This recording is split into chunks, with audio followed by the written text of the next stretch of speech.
Awake. Awake.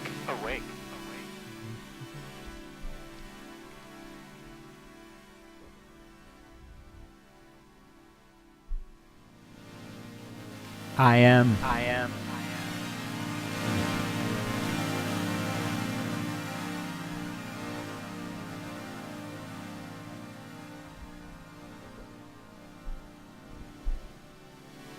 I will be.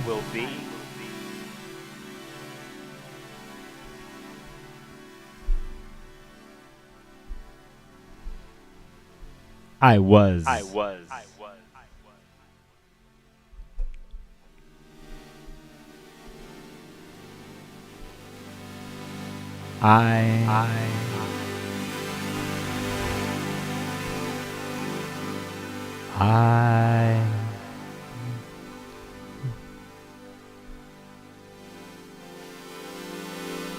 You.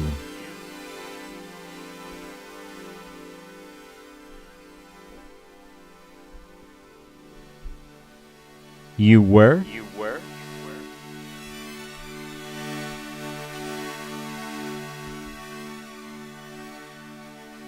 You are.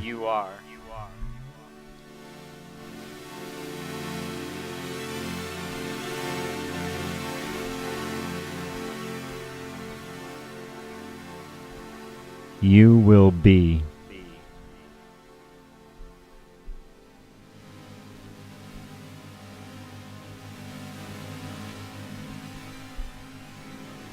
I am.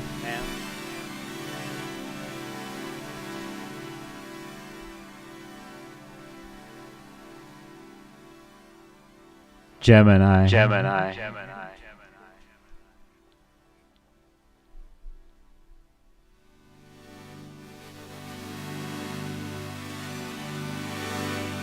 Forever.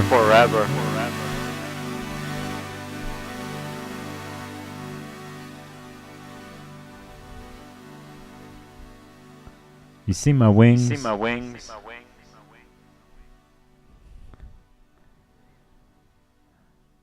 I am here. I am there. Everywhere. All at the same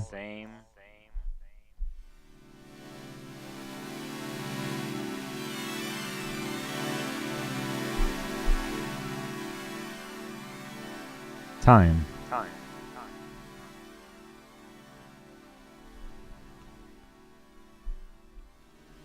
I have some messages for you today. I do what I do. I've been to the mountaintop.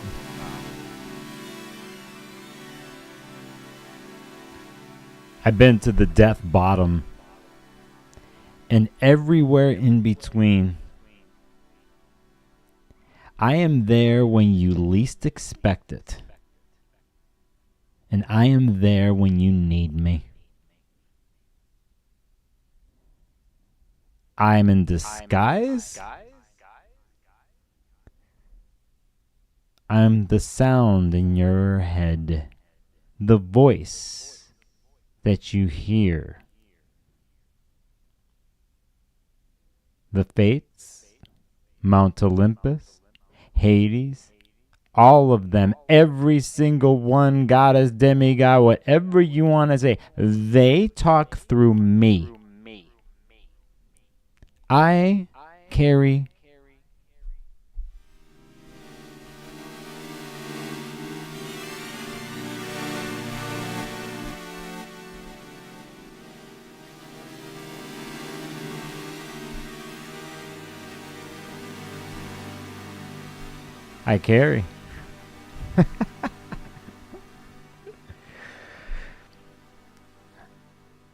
I gain followers. I do live streams like this, and I lose followers. And then there are those who are with me. Right here, right now.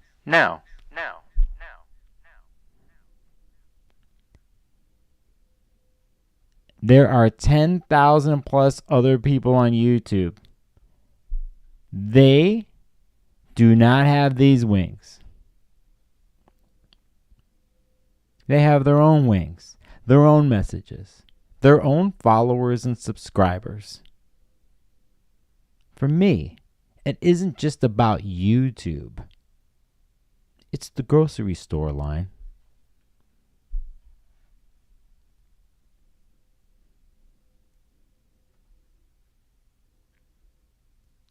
The airport ticket counter.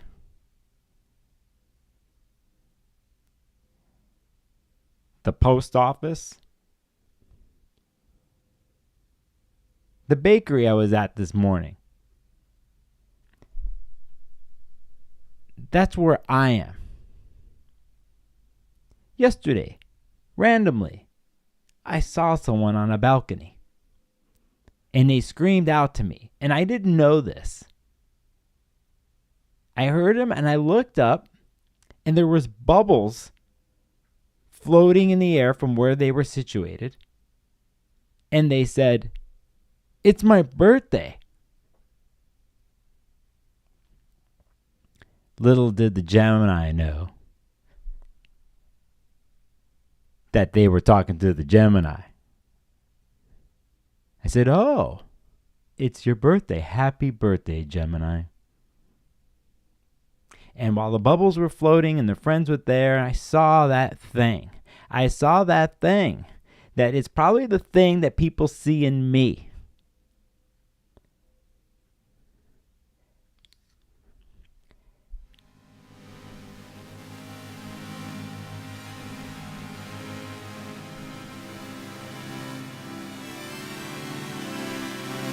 The sparkle.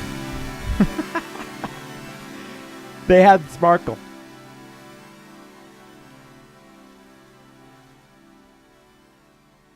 Hey, I said, you should check out. You're having your birthday today? Happy birthday. You wouldn't believe what happens in the next 4 to 5 days for the Geminis. Just remember that. And even though it's your birthday, know that tomorrow and Tuesday, Wednesday, and Thursday, there are some foundational wishes that could be put down for you, Gemini, that affect you for the year upcoming, 6 months from now, when the full moon in Gemini happens during the Sag birthdays. And that's all I dropped in left. I could have said more. I could have said I was an astrologer, that I have a YouTube channel with my weirdo followers, that I'm trying to build a cultish situation here to take over the world with wings. That I'm straight up, no filters, honest with you. I could have said that. I could have passed my card along. I could have said, like, you should get a reading with me. You should do this. Nope. Because I'll tell you some upper Gemini level shit.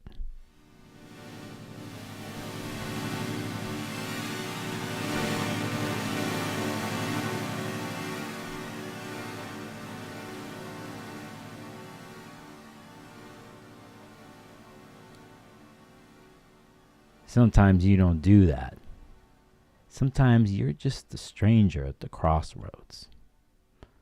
You lift people off the ground. You wish people happy birthday. You drop a little something. And you keep walking. You keep walking. Because you know at that moment, that perfect synchronistic moment of living the Gemini life, that you know that's what it is. And that's all it is. And you must keep going. You must keep moving. Now, in some other points, in other situations in my world, in other parts of my life, I stayed longer than I should have, thinking that I had much more to say, much more to prove knowledge-wise, much more knowledge to drop on somebody. And I had to think about the reasons why I would do something like that in a moment and not be satisfied knowing that I was guided by something else, that something else was pushing me along. That trusting of that force took me a while to figure out what that is. But when I didn't trust it, when I didn't listen, is when the dark Gemini stuff happened. overstaying my welcome. Too much to say, too much information when someone didn't know it. It lost its essence after the moment that it was needed to keep going, to keep pushing. Oh, I have something else to do. I have something else to prove to you. I have this other thought, this other thing. I already know what you're thinking. You don't have to say anything. I already know what you know. And that I learned in many different ways. The hard way. I learned that is not what you do. It's a thing where you feel it. So yesterday, or in the grocery store line, or at the post office, or wherever I found myself 2 days ago, my whole life, when I started to figure out and see the magic that I ride, that is within me and that moves through me, just let it happen. And that's when you trust the wind to blow me to the next place, knowing that it's going to happen again, that you're going to get that moment, that sweet spot where whatever situation you will find yourself in, or the person or the place, you will hear things like this.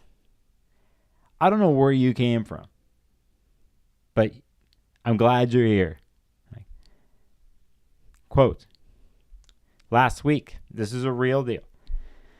I was at a conference and multiple things, and I've heard this say multiple times, and there's people who know me at these conferences that know what I do, and they see it. What I do is run around. That's what they see, but it's not what I really do. And in the middle of all that, I had to take a drive somewhere, and I showed up to that place, and someone very, very close to me said, "You always come at the right time."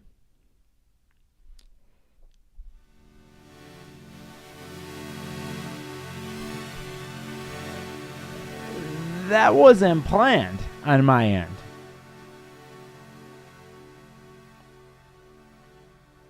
You feel me? That's not planned. And imagine if that happened to you all the time.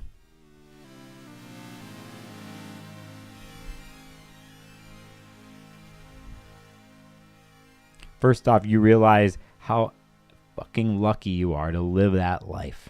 And second, it comes to hit you like, it is exhausting. It is exhausting. That's why you'll never see me.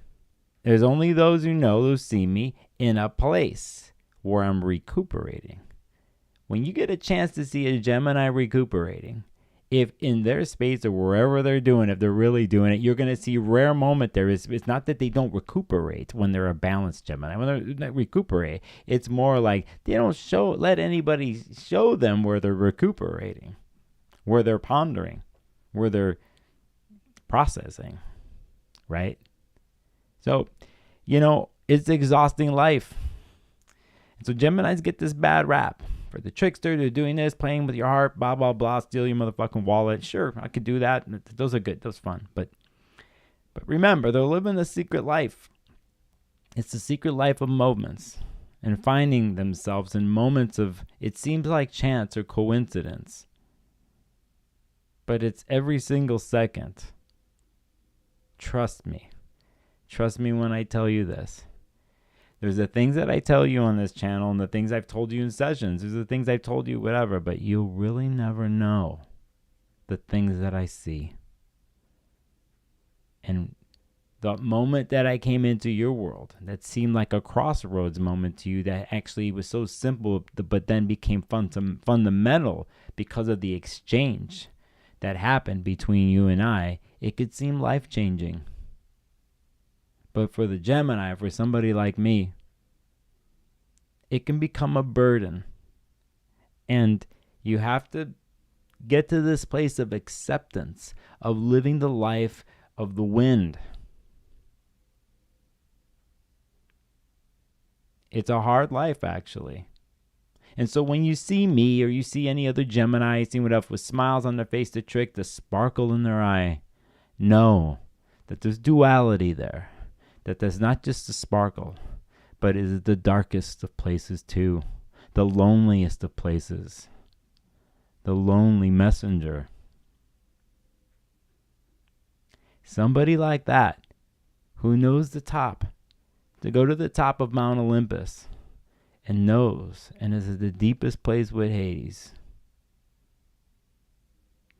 That's a unique life. A magical life.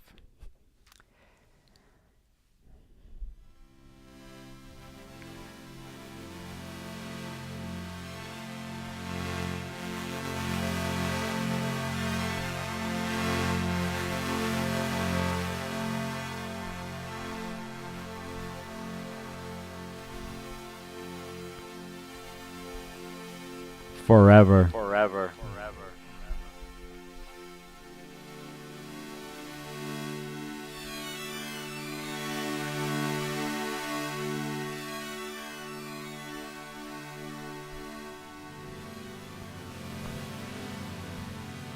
Forever. Forever.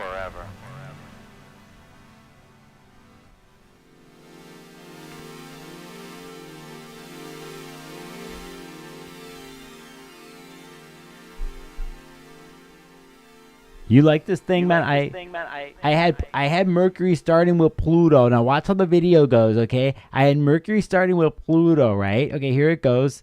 There. And then it moves. Oh, it's a connection with Jupiter. And then, you see what I'm saying? You see the Venus-Sun conjunction thing? You know what? That thing happened in like 2 minutes, and I just did it. I wasn't thinking about it. It just happened that way. I was like, what the fuck? I could have put Neptune, Mercury, which we're doing now. The Jupiter-Pluto trine, if you look at where Pluto is on the screen in Jupiter, it just happened. I didn't think about it that way. I was just like, oh, this is my life. This is the Gemini life. This is it.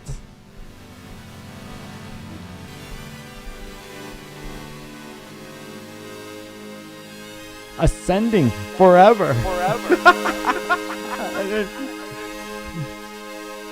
So today will be my confession, and it will be a week of transits, and whatever else surprises, I'm going to pull your way. So let's do it.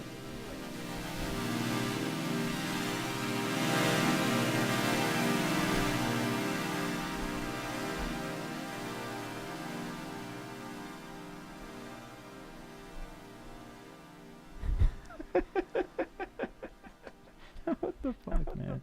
All right. Whoa, wait a second. Whoa.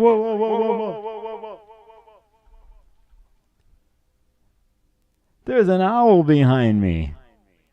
Hey, what's up? It's been a while. Just kind of flew in. Just kind of came in. My guardian, Athena, blesses me. Woo-wee. Let's do this. I gotta say what's up to chat here because I saw a bunch of people in here. Canada Dry says, for the wingman, thank you for the super chat. Actually, let's do it this way so we can see, so I can test some things here because we'll just do it right there. We'll do it right there, okay? There's the right here. So we go Canada Dry for the wingman. Notes. You got it. Dora Destroy, thank you.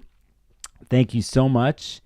I don't even know what to do, how to like that. I'd sure like to do it. There, Dora Destroy, thank you for the super chat. Hell yeah. That's just paying for this amazing sourdough bread. I got this bakery this morning that just opens for 3 hours once a week. There was a line of people and it was raining and everybody fucking had a smile on their face because they knew they're going to get some magic in some of that sourdough starter product. And so I saw a new super chat from BB. BB, good to see you here because I've been wondering about you and you're here. You are here. So BB, thank you so much for the super chat. Again, I'm going to do this really quick. We have Esmeralda, I don't know, KC, GME. I'm sending my heart out to you, GME. Mila made it. K Michelle, the and symbol in C, which could be somebody else that used to be on his channel. Erica, the House of Twigs. Yelena. Esmeralda. Who did I miss? Isha, what's up? You guys are all taking care of GME in the chat, I see here. And Ray Weather. Hello. Ooh, Sarah, what's up? Good to see you. Good to see some amazing artwork the other day. By the way, Nebula with the green hearts. Jendi, hola, Christine Hauser, what's up? KC, Pisces is joining with ice on my head from Puerto Vallarta. Okay, did you fall or is it too effing hot there or both? Bella818. Hey, I see that. Good. Glad you made it. Glad you made it. Angela and Waving Cat 5 says, this is great. I wish I didn't miss the first 11 minutes. See, that's the thing here. That we started the stream. It was about I am and I was and I will be. And that's the cool thing about time travel and in YouTube. You go back and it feels like it's live. You imagine before all this when it wasn't that you have that. You missed the show. You missed the show. You go ahead to go find the bootleg recording somewhere.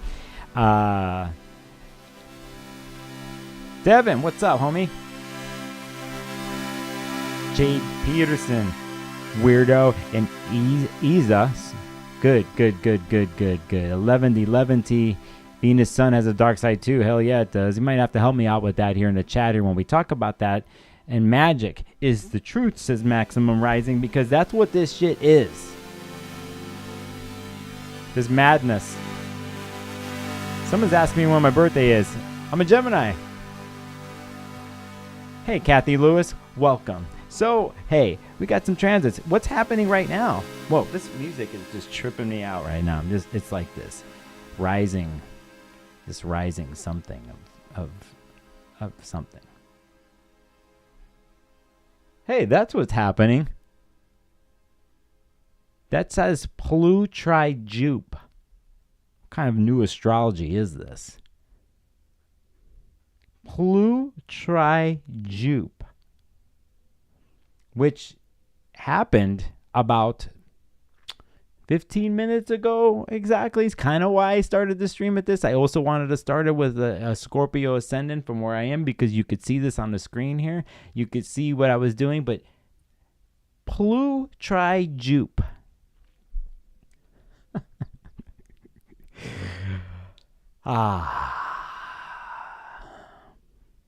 Pluto. Tri is in Trine. Jupe. Jupiter in Gemini. Trine Pluto in Aquarius. You know, hey, this is a rare deal right here. Rare transit happened during the stream. You notice my music was ascending. I was trying to ascend with the sound like this. I mean, this is kind of ascending, and then it goes. Yeah, see, it was this thing. It's this thing like my brain, like, just, it's just coming out, like. And that's what's happening with Pluto trine Jupiter. You know, the power of ascension, the seeking of power through ascension, the sermon, the word. You know what's kind of trippy about this transit, this trine is, if we're going to look at the dispositor of Jupiter, it's a 29-degree Mercury in Taurus. And, you know, it's kind of, and it's, sextiling at the same time. So we know exactly in about 8:57 p.m. Pacific, we're going to have the Mercury-Neptune trine. It's happening right now. But if you really think about this, the dispositor, the planet that rules the Jupiter in Gemini, newly ingress Jupiter in Gemini, a week now, is Mercury in Taurus. And we've had this for a week. We've had it while Mercury's ruled this. And it's giving a little bit of groundedness, a little bit of it kind of slowing down, even though that hasn't felt that way for me. You know, being at a conference with 400 astrologers and everything that's happened afterwards this week and stuff. And my brain's been going, but it's because my chart is getting hit in another way. But we have this final last hurrah of Taurus stuff here.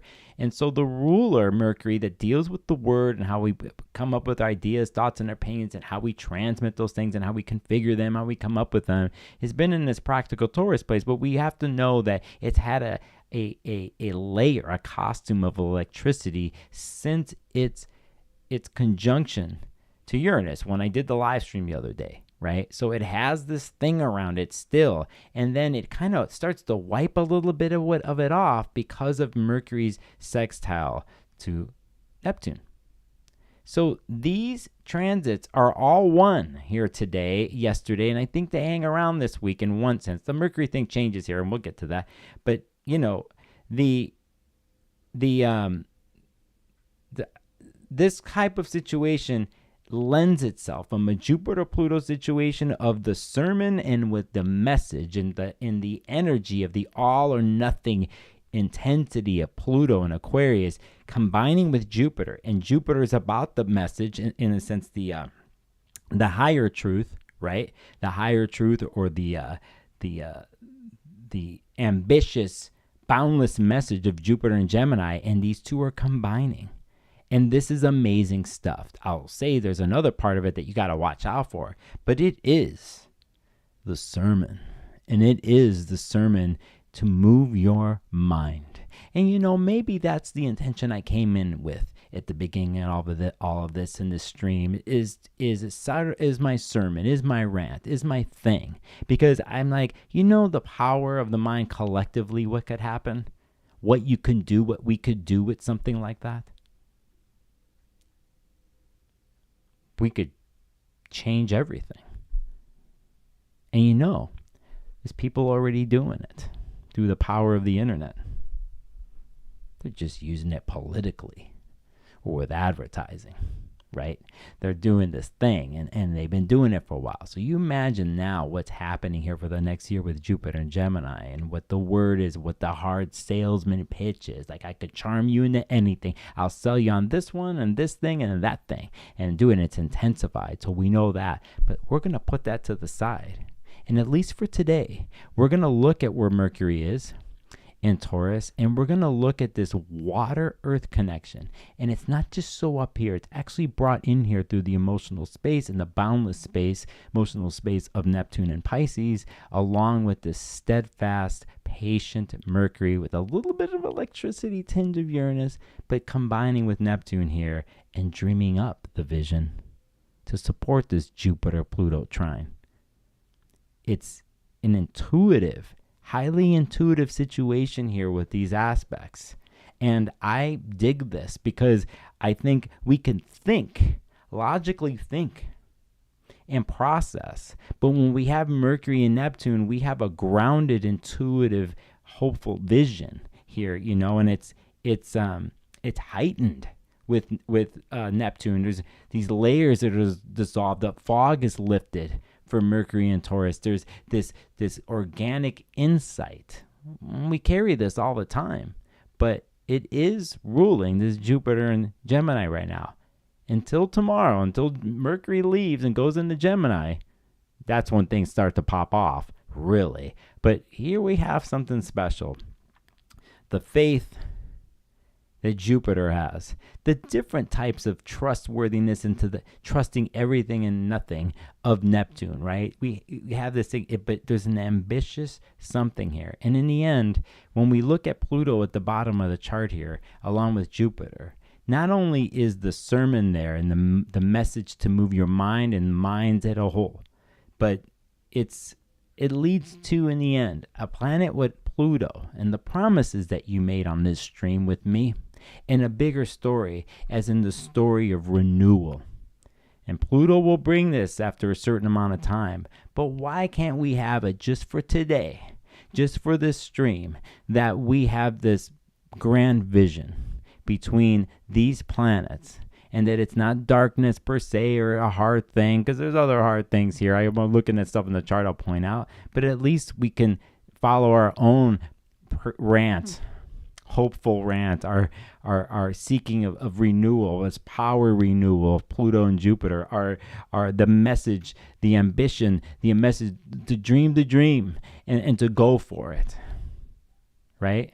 And we could break it down even further of mixing air and the tools that air brings, and the logicalness of seeing things from different sides, and using technology. You could do all this stuff, right? But to try to keep it simple. The intuitive message inside you is coming through today.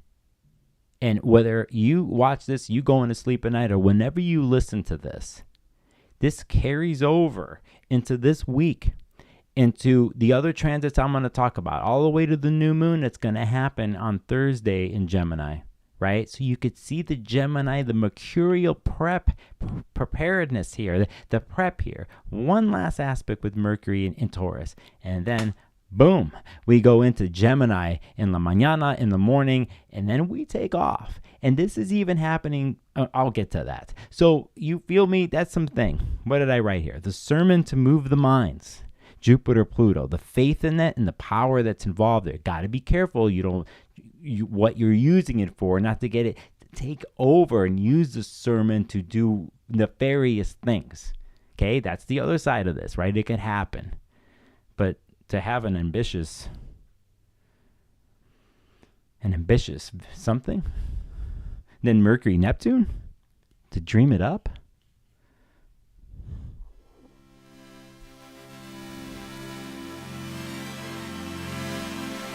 Yeah, I'm all about it.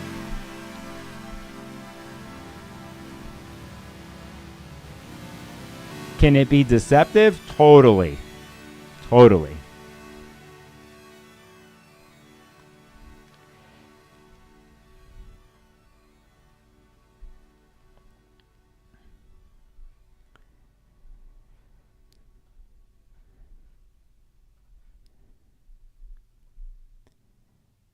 I'll look at chat later. I haven't even know. I don't know what the hell's going on. Pluto trine Jupiter happened officially here at 5:12 p.m. Pacific here, not too long ago here, and is around.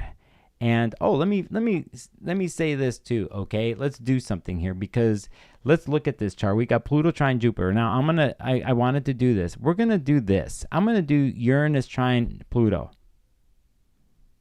And we're going to calculate this chart. What you see on the screen here, I did this the other day on my stream, is July 17th. Wait. Did I get this correct? What am I doing here? Oh, okay, this is one way to do it, but I want you to look at something here. It seems like 2 years away, right? But I want you to look at Uranus and Gemini at 4 degrees and Pluto at 4 degrees. So you just seeing something here, right? You're like, well, when did Uranus go into Gemini? When will it be? So we're looking at a 2026 chart here, but we pretty much are going to have a huge period of time of Uranus, Pluto, and air signs trying each other. Okay, this week is a clue into all this, and so let's actually go back. Let's skip here. Let's just do this on the fly. Let's go to see when Uranus ingresses into Gemini. Okay, let's do this. I think my mic is hot, but it might be good this way.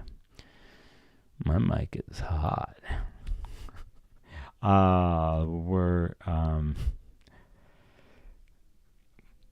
Here we have April 25th, 2026.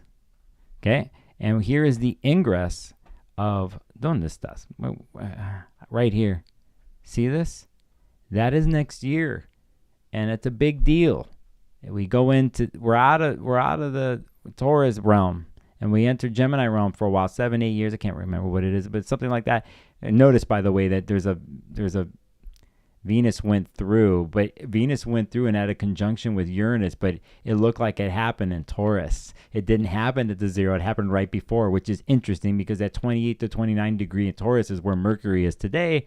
Anyway, so you see this building up, and you see Pluto gets all the way to 5 degrees by next spring. It's going to go back again, but there you go, right? Now, saying that, let's take it to something else. Let's go to now. I'm seeing something pop up. Esmeralda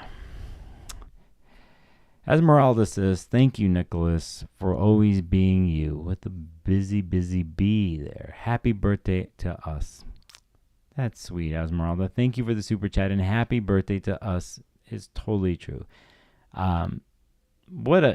This Gemini month, I already know it's going to be unforgettable for me, but what is going to be seated in this month for Geminis, and I hope it is for you too, Esmeralda. And I know a couple of you booked on my Gemini reading because they're starting to fill up, and this is something we're going to talk about, and I'll say that for another time. There's some things I could say to that, but Esmeralda, thank you. AV, I see you in chat. Gemini state of mind. That's an interesting username. If I miss anybody else, I'll go back to, and let me stop right here because I saw something really quick here. Hi, Kathy Lewis. And it's hot in Mexico, Casey says. Congrats, BB, by the way. I saw that in chat. Congrats to you. Good work, by the way.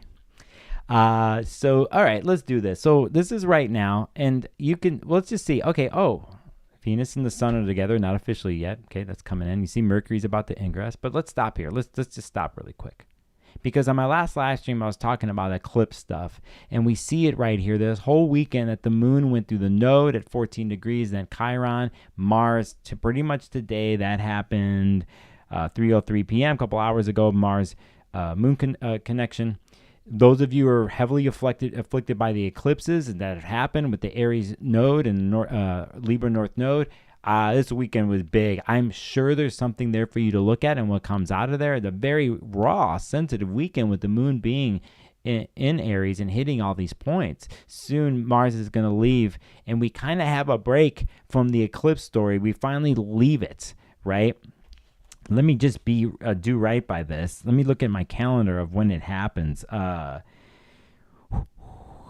missing something here. That happens a week from now. It happens on the June 8th, 9:34 p.m., at least Pacific time, that Mars will go into Taurus. And then it will leave. And then we are done with the eclipse world. So those who have been affected by this is the clue this weekend. We had the Mars moon. It's pretty intense stuff. If you have to balance what is going on, you go back to what I was talking about this Mercury, Neptune, and try to be in this place. If you need to get the blood, sweat, and tears off of you and to tend to those wounds and to give yourself some respite, some calmness, some lapping waves of water. Maybe you need to hear that in your headphones or something. This is when I would have my shit together in Assistance, where I just press a button and you would hear lapping waves of water. So I'll work on that. But anyway, let's just point out the Moon Mars thing, okay? Let's just point it out. That's coming back in the fall when the eclipses kick in again. And even in the weirdest of ways, if you are into the Cancer birthdays and whatever it is, you will look at other cardinal transits that will happen, because there basically will be at the midpoints of places like this. Let's say it's 19 degrees where the eclipse was at, right? Or this 14 degree nodal place, or this place. Let's just say, you could say when the Cancer, like when Mars goes into Cancer or Mercury goes into Cancer, when they hit the midpoint between, let's say, Aries and Libra, and they're in between those two cardinal signs, those are trigger places that have to do with the eclipses. And in general astrology, when you start to do deeper work with midpoints in your chart, amazing stuff happens. I never talk about this online or on air with my clients, but I look at stuff like this, and it's stuff that I'm going to be incorporating on the streams if I can remember.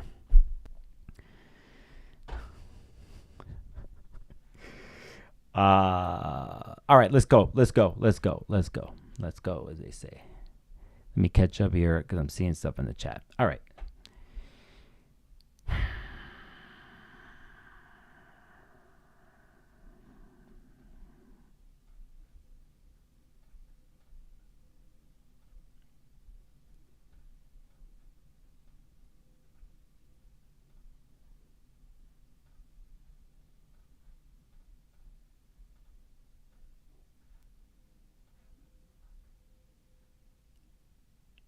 Good. We just had some silence. The Gemini just had silence while he was queuing up the Mercury and Gemini deal that happens here at 12:36 a.m. Pacific time. Mercury goes into where it belongs. It's home. The place of places. The everywhere and nowhere. The home is the crossroads. Home is anywhere. And Mercury will enter Gemini at 12:36 a.m. and will now, in my view, this week, really propel the Gemini part of your chart. And if I were you, wait a second. If I were me, no. I mean, no, that's not it. Am I wait a second. Am I talented enough? I know I am. That's not what I'm talking about. That's not what it is.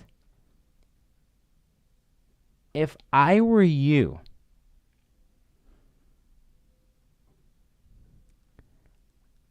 the next 4 days, will metaphorically, and in real life, your daydream life and your dream life.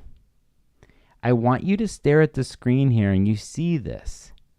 And these little comets, or whatever you want to call them, are coming into your world. And you can maybe grab one of these little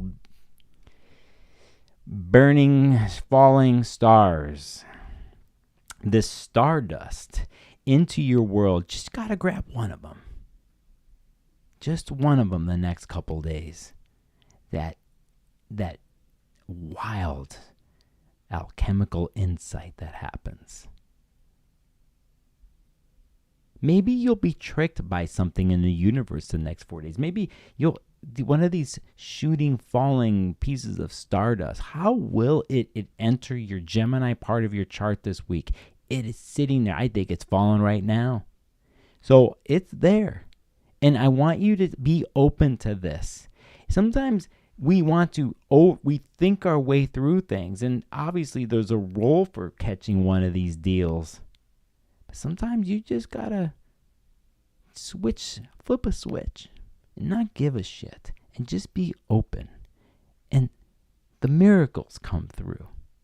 And this is a funny way of talking about Mercury and Gemini during this. I was going to speed through here, but trust me, I have this. I live this every day.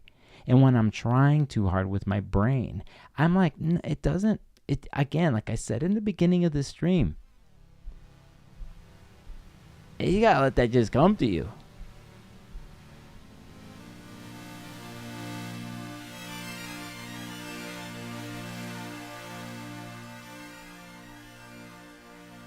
It's there this week. And I love it.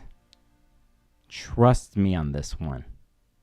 Okay? You got to go get some stone that's mercurial based and wear it around or do a ritual. Cool. You got to wear some colors. Blue and greens.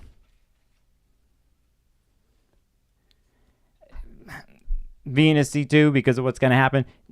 Just be there with me. I can't tell you exactly what it's going to be or what's going to happen, but you tell me down the line, okay? You tell me. But for whatever it is, I want you to be there and open this, because these messages that come from the underworld and from the top of the mountain and all that, this is the stuff that happens in Mercury and Gemini. Can you spread yourself thin in your mind? Yeah, but we're not talking about that. We're talking about a different antenna, a secret antenna, something that is open and also transmits. And it's like, it's the yin and yang. It's this duality process that happened. That's an alchemical process in everything that we do. And so that's what Mercury does in Gemini. It just naturally does that and brings that into our lives. And if we didn't have that, we wouldn't have movement. We wouldn't have adaptability and mutability and the gift to be able to change from one thing to another and go back or do multiple things at the same time. And some people, they don't have the penchant for this. It doesn't work, but some people need it. For me, it's like I need to turn it down sometimes for me. Right? Because I got Uranus trine my Mercury and Gemini and the moon there. I mean, I have this grand air trine. It's like, but that doesn't, I mean, it's not golden all the time, but whatever the case is, I know about the antenna thing. And so this week, while Mercury goes into Gemini, we have some interesting stuff happens.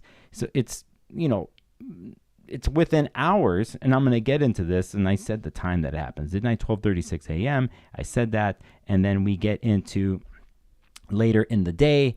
I will just point this out. We will go like this. I will do it this way. Let's see. Why am I growling on TV? I'm frustrated with technology. If it only moved at the same pace of my mind. If it was like synchronistic all in one time, and I would just think it, and it would happen right there. But they're trying to do that. I mean, but then again, do I really want to do that? I mean, I want this one thing, but then I see the other side of it and I'm like, I don't want that, but I do want it at the same time. And I go back and forth with it and I get caught up because I'm trying to see the basis and the logic of both sides of it. And when I do that kind of thing, it gives me insight. But at the same time, then it's like 4 days pass and I'm still going back and forth and I'm trying this and that. But then I got distracted because there was a certain book that I opened up to and there was a chapter and I forgot I was reading that chapter like 6 months ago and I never finished it. So I went there and I went to go finish the chapter. When I was thinking about it, I was like, oh, this is a great insight. So when I came back to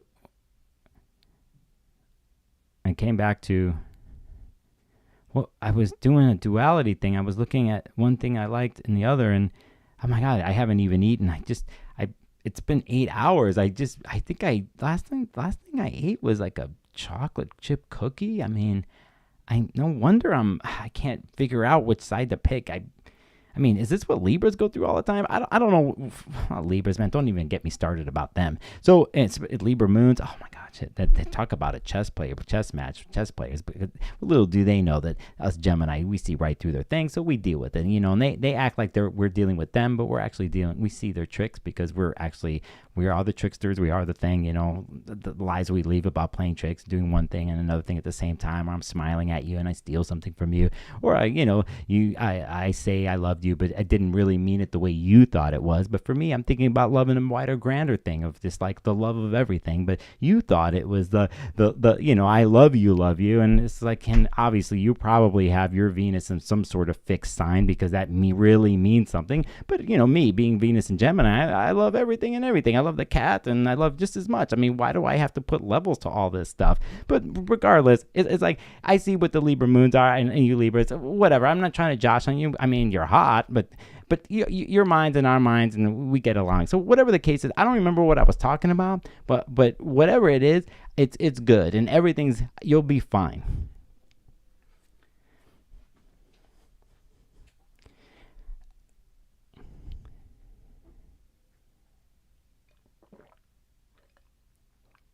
What was I saying again?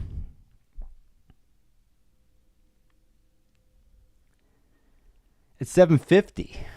On Monday, we got the sun sextile right here at 13 degrees, the node. And we dig air-fire connections. And we dig air-fire connections here because of the eclipse story, and we have a break here. We finally are getting some breaks from the eclipse story. Air and fire. Air feeds the fire rises.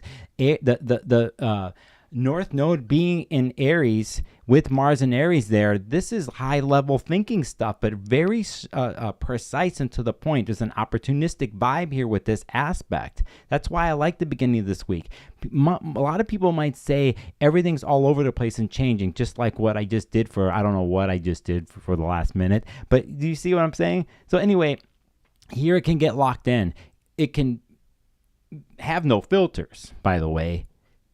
Air, fire. Okay, just remember that. But so that happens at 7:50, and then at Venus, as you can see here at 13 degrees, is doing the same thing at the same time. So Venus at this point, and even right now as we speak, you can't see it. We haven't been able to see it in the sky, but it's pretty much in the sun zone. It is blinded by the sun. The sun is consuming Venus right now, even before it officially happens on Tuesday, right? It is happening, but there is this connection to the node, and I think it's very important. Remember what I said. Here at this point, there's Mercury, now in Gemini. There is a piece of something this week that is there for you in the Gemini part of your chart, and it can help the Aries part of your chart if you were affected by the eclipses and an Aries story or whatever. There's some little secret sitting there for you, some sort of golden insight that is there for you to act upon immediately or down the line. It's there. And even if you don't know it's there, you'll see it down the line. You might go back to this week. Okay. Saying that, then if you're looking at this chart, and you know your astrology, which, by the way,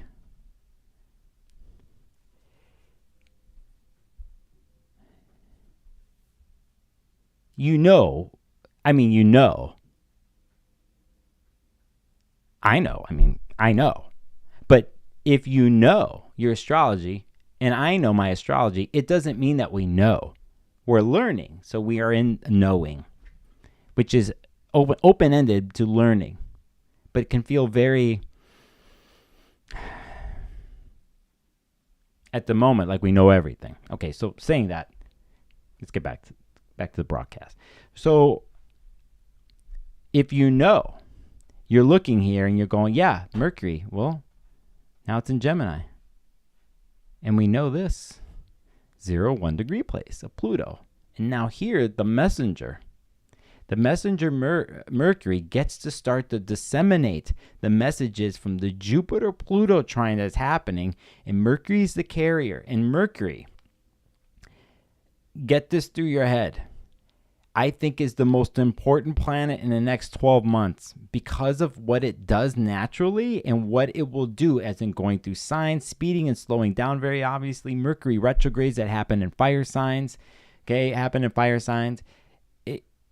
saying this, if we look at Jupiter and we think about what Jupiter rules in this chart, the current transits, it's this Saturn in Pisces.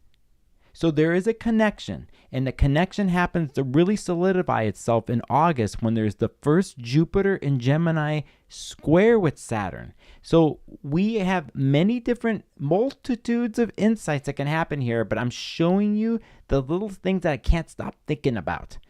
This Mercury here with the trine of Pluto now is a super razor sharp message. And that message, the sermon that I've been doing, the sermon that's in your world, the sermon to move minds, it is in play here, and it's right there to be used, right there to be grabbed in your brain. The idea, the word, the charm, the whole deal, it is there. But I'll tell you, secretly, it's a setup for this Saturn story and the Saturn-Jupiter story. And we might not like this later on, but we're going to need Saturn here to corral all this together when we get too mutable, when Jupiter goes too far out in Gemini, when it gets to be a know-it-all, like I was talking about knowing. When you get to be a know-it-all is when it needs to be corralled. And so Saturn was going to come take care of that shit later on. But for now, we have a beautiful Mercury-Pluto trine. And this is about the promises in the Aquarius party read chart, but you get to have the best motherfucking sign. The number one sign of them all, with the best god darn planet there is, Mercury, to take care of things. It's not just what I say.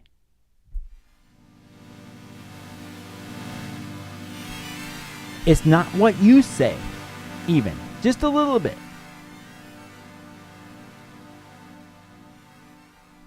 It's the magic.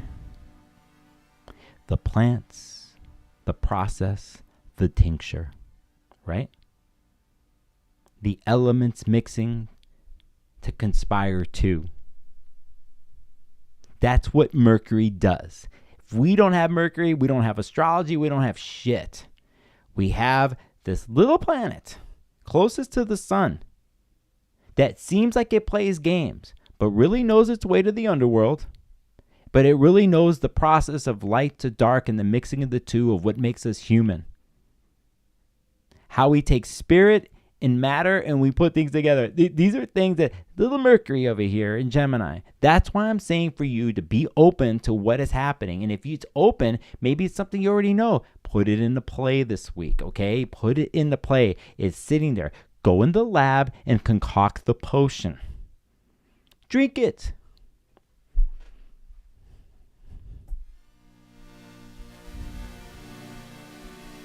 The deeper message is right there with Mercury, Pluto. –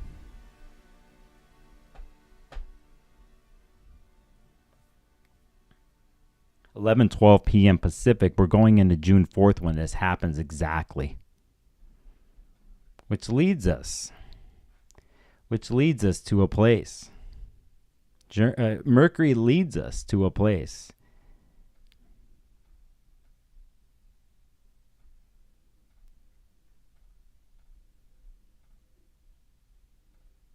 Am I doing this right? What the hell am I doing? I'm coming up with the wrong aspect, Nicholas.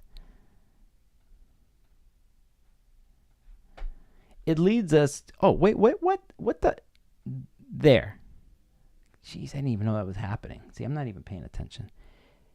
It leads us to Jupiter. That happens at 3:23 a.m. in the middle of the night for some of us, but for the rest of the world, it leads us to a Mercury-Jupiter conjunction now. And we have Mercury rolling through that had, right now as we speak, a Neptunian connection in Pisces going into Gemini, right? And then we have a trine to Pluto, so it's carrying Neptune and Pluto with it. Now really carrying Pluto, and now it's just like light the fuse, because here it is with Jupiter, and now it is limitless what could happen. It is limitless what could happen with one's mind, and when it is sharpened and it has a Plutonian flavor to it, it's endless. Powerful.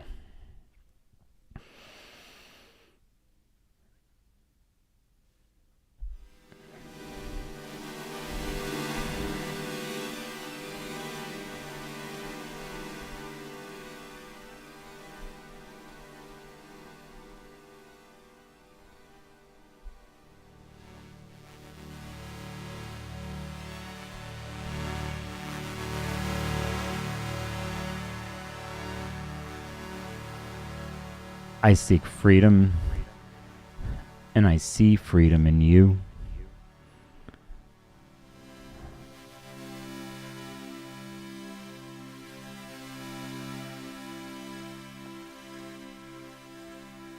The words, the sound of your voice, and the way you look at me. Out of the billions of people, I like your mind. I like what you have to say. Speak to me. Speak your truth. I'm listening.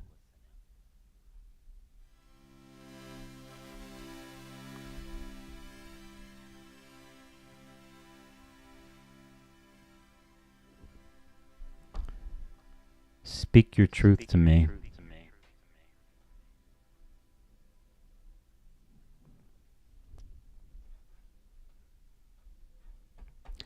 Speak your truth to me.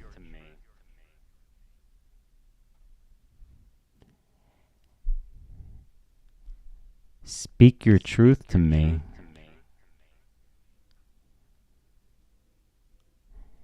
One sentence and speak truth.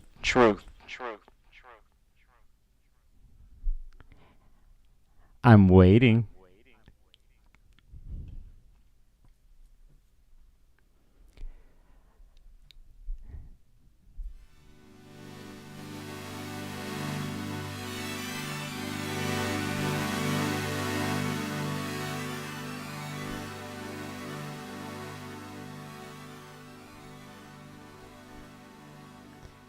I'm waiting.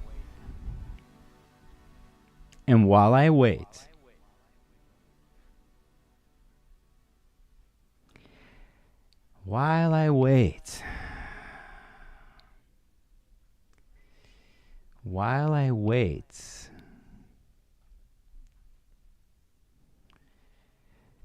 and if someone gets the clue, they have a chance.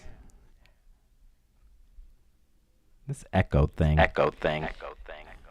I'm waiting. I'm waiting. Who dares speak the truth to me here right now? Who dares use a Jupiter-Mercury, a Pluto-Mercury situation here where I am alive with you, and I have to... Is this working? Now, is my phone even going to happen? Now, I think I crashed it. Now, here... Oh, there it is. Well, let's see. I'm giving you the chance. You see that thing above my head?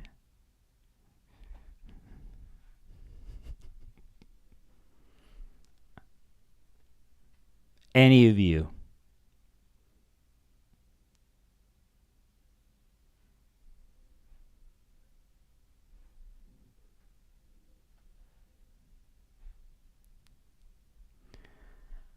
Okay, I'll keep going. This is cracking me up. See, this is where I laugh because I do stuff out of the blue like this. I'm wondering, like, hey, but am I in line with y'all? Are you in line with me? But then maybe you aren't. It doesn't even matter. Because, well, then again, it calls for courage, right? Hello. Hello, you're on the air. Hello. Hey there, hey there, hey there. Hi, There. this is Sparkles of Gold. How are you? Hello. Can you hear me? We've got an echo. I think I have to adjust Yes, you something. do. You're figuring it out. You are. You have to turn I it. have called before. I am calling again. Speak your truth. Well, that's the thing. Let's narrow it down. We don't have much time. Let's think about this Okay. from a Gemini point of view. What's the first thing that Speak pops quick. in your brain? I'm hesitating. Maybe you need someone else to. No, take I will up help on you this. here. Let me help you. Okay. Your favorite color? Green, I'm wearing green. purple, Purple. and blue. Oh, you have 3 favorite colors. Okay. What? I would say, let me tell you, my father, when I asked him what his favorite color is, he's colorblind. He used to say sky blue pink. And now, when I see the sunset, I think of him. That's beautiful. That is deep, actually. Thank you for going there. Well, that's when people ask about favorite colors, that's usually what comes to mind. Ah, I like it. I've never heard of that in my life. That kind of story. That is super cool. So we. When I was a child, I used to say my favorite color was blue. Mm-hmm. I wear a lot of black. Mm-hmm. And when I'm not wearing black, I wear green. I fall in that Yeah. category. I wear a lot of black, but today I'm wearing green.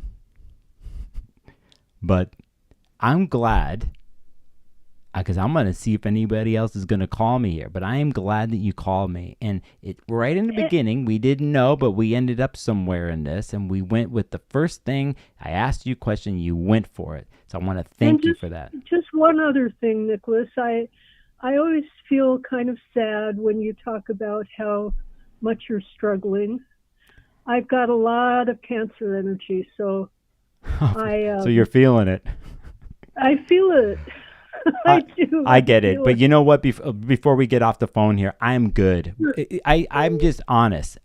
Everybody struggles. But see, if it wasn't for the Cancer people like you, we wouldn't have the compassion and the understanding from our fellow human beings. So I appreciate what you said here, my friend, okay? And I'm good. All right. I'm good. Okay. Well, hopefully someone else will take you up on your offer. They are. They're coming in right now. I got to grab it. Oh, cool. Okay. See ya. Bye-bye. Hello? Hi, Nicholas. Hi. Hi. Hi. I'm Nicholas, Sparkles of Gold. I have a YouTube channel, and you're live on it right now. That's awesome. I'm here with my mom. She's very nervous to call in, but she would like to call in and see what you have to say about her, I guess, transit? Well, I don't know if I was doing chart readings here, but how about this? I'll just go with this, 'cause I can't do a reading right now or anything like that. But what if I say, can your mom hear me right now? Yes. Okay, I love this, that you're the go-between. So you're actually being Mercury right now, okay? So I sure am. you are. So Mercury in Aquarius. oh, you are. Yes. Huh. Okay, hold on a second. All right. So when's your mom's sun sign? What's your mom's sun sign? Go ahead. Leo. Ooh. My mom is, her name is Teresa. Hi, Teresa. Hi, Nicholas. Oh, there's your voice. It's me. It's you. Do you know anything about astrology, Teresa? I'm learning a little bit from my daughter.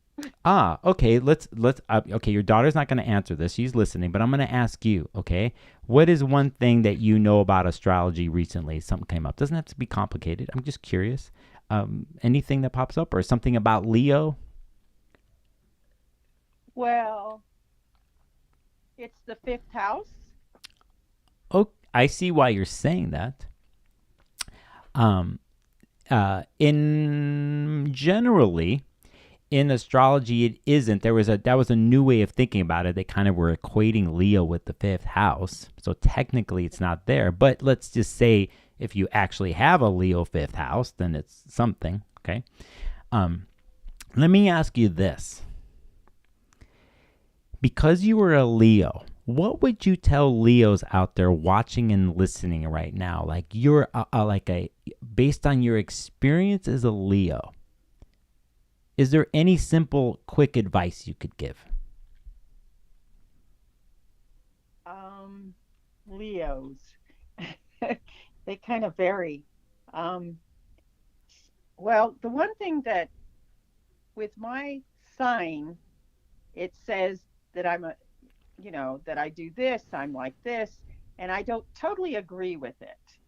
So it says I'm a leader, that I like to be upfront. I guess I like a lot of attention. I'm generous, when I want to be generous, but it says that I like a lot of attention. Mm. And I don't think of myself as wanting a lot of attention. In fact, I go the other way. I run the other way. It's like I've always been kind of on the back. I see. But it says that I'm a leader, and that's always been a leader. So, but I don't feel like I'm good at it. I mean, I've been put in positions where I've had to kind of be upfront, but anyway, that's one thing. Okay, I will tell you something here to that and begin this. Okay. There are a lot of Leos or Leo risings that I've met in my life, and a lot of us astrologers, professional astrologers, talk about this because there are the typical generalizations, like let's say you're talking about, right? But this is the amazing thing about astrology is the birth time and where and what time someone was born, but then the other parts of a chart, like the rising sign or the moon or Venus, that deals with money and love, they're in different signs. And so it's actually very individualistic and complex. Saying that, there's what we call in the astrology world with our colleagues, we call them the offstage Leos. They're the ones that like you said, like you run the opposite way, right? Right. But I think the core parts of it, of the warmth and the generosity, but things that are dealing with creative impulse and creative expression and a certain connection to life force itself, a lot of times, regardless if a Leo is on stage or they're an off stage Leo, they show us different ways of doing this. And so that's what I can tell to you is even though you're a Leo, yeah, I believe you that you work in a different kind of way, but it's what we call the offstage Leos. So, okay. Yeah. And to finish this, you said fifth house. So let's not think about Leo right now, but the fifth house has to do with children, but most importantly, like the house of pleasures, like what we do to feel pleasure in our life. It could mean physicalness, it can mean creativeness, music, any kind of creativity. And there is kind of an unwritten sort of connection to Leo, kind of represents those things too, So when you mention that's anyway, I just wanted to acknowledge that. So saying that, I have to say thank you for at least putting yourself here up on stage with me. Yeah, I know the time that I was born. Even the day that I was born on a Sunday, and Andrea has helped has Decipher. Yeah, she's kind of I don't know. I find it very interesting. Basically, I find it very interesting. So, Yeah, no, I find it and I'm a interesting too. Libra. I'm a Libra rising. Ah, okay. All right, so I'm gonna leave the phone here, but I'm gonna leave you with something to research to talk with Andrea about, right? A little piece of homework, okay?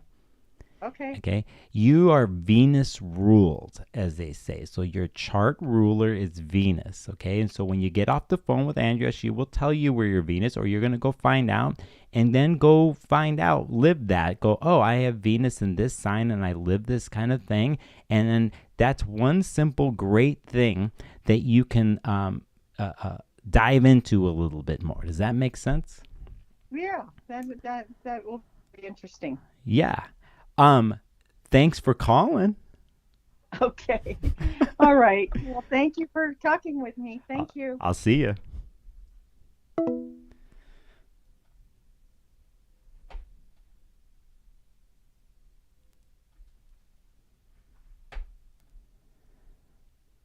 Some truth was spoken. I got to keep going on the transits. Mercury, Jupiter in Gemini. Where can you go with your mind? You can go anywhere. What can you do in the moment? Anything. Proven by this Gemini, right? And what happens in conversations and what happens when you try and when you mutate and you share experiences in the word, anything can happen. But what we learn in those situations is key. And here is the thing. You might think you know one thing or know me or whatever, or I could say the same about you or anybody else, people that we might not even think we get along with, but there are many different parts of us that we do not show in situations, and know that we are multifaceted human beings. And in situations with Mercury and Gemini or Mercury and Jupiter, what it can enhance for the year is looking at the different sides of oneself, of one's story, of somebody out there, or the people that you're engaging with, and the things that you learn. And along the way, you might not never believe that somebody was into a certain thing in their life, or I was, or whatever. And it might not vibe with you, but it doesn't mean that you still can't have the conversations. And this will be tested during the Jupiter and Gemini transit. So when I see a seed moment like this with Mercury, Jupiter, I see the truth. Speak your truth. And my truth could be many different truths, by the way, in Gemini. But regardless, this is the type of stuff that happens with a transit like this. And we are setting ourselves this for the year, and it will be tested. And luckily down the line, we're going to have Saturn help us corral all of this. So basically at 3:23 a.m. on June 4th, we have a Mercury-Jupiter conjunction that is carrying Pluto and Neptune to it, that goes into something that happens later in that day. And it's huge. Let's do it. I want to do this, and I pick this, and I go pick that, and I go kaboom. And on June 4th at 8:33 a.m., we have a Sun Venus conjunction Cazimi moment that happens, that we're in right now, and it's building, and it's right here at 14 degrees. If anybody happens to be a Gemini that is born pretty much today, yesterday, the next couple days, you're pretty much going to have this signature for your solar return year. And not only with that, you're going to have a Mercury Jupiter for your solar return year, which is just wild. It is that's Gemini times 50, okay? Luckily, you'll have a moon in Taurus in your solar return chart, but with a little bit of electricity, okay? So saying that, this happens here. Now, we've had this conjunction. The last time we can't see this one. We had the one on the other side that happened during the Venus and Leo retrograde that happened last summer, so on and so forth, okay? So I have any pick in chat. AV says in chat, Mom says, thanks, Nicholas. You got it, okay. I'm just going with the fly, what the hell I'm doing. And maybe you all are catching this, right? I just don't give enough today, and I'm just being me. And that's Gemini. So you could see here, this is on earthsky.org. They're talking about the superior conjunction that is happening. The inferior is one that happened during the retrograde, and this is the orbit of Venus. Now, this is a very important situation with Venus because it's burned down to its core in the sun.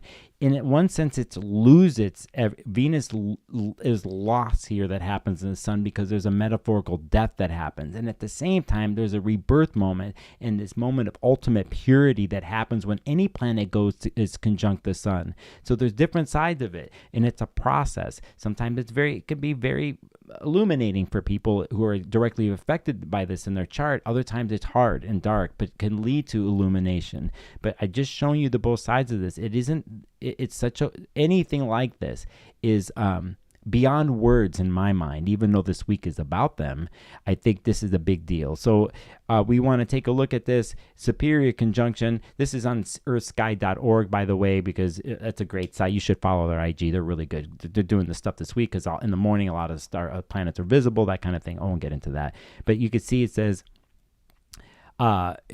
it recently spent over 8 months as dazzling morning star after reaching greatest elongation October 23rd, 2023. So we're dealing with the fall. Then it slipped away into morning sunlight, they're talking about. And soon here, I think when we get in, the heliacal rise is going to happen at the end of July. We're going to start seeing, actually it says it right here, Venus will ascend gradually in the evening twilight sometime in July, right? So we're going to basically see Venus into an evening star, right? And this process is 7 months evening, 7 months morning, and 2 months in between, kind of thing in between the sun.